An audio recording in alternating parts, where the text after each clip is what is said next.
In this question, you have to identify the gastric cell that indirectly help in erythropoiesis, that is, formation of RBC.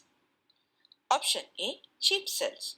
It is incorrect because chief cells are responsible for secreting pepsinogen, which is converted to pepsin and is responsible for protein digestion. But these cells do not have a direct role in erythropoiesis.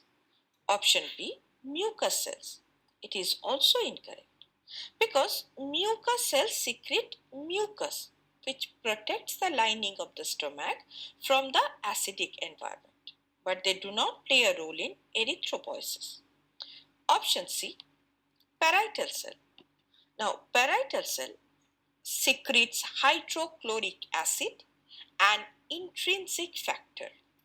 Now, this HCl converts iron present in the diet from ferric to ferrous form so that it can be readily absorbed and can be used during erythropoiesis.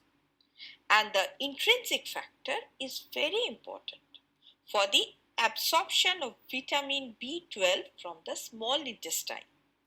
And this vitamin B12 is essential for the production of RBC, that is the red blood cells, by the process of erythropoiesis. So parietal cells indirectly support erythropoiesis. Thus, it is the correct option. Option D, goblet cells. It is also incorrect because goblet cells secrete mucus in the intestinal lining to protect it, but they do not play a role in erythropoiesis.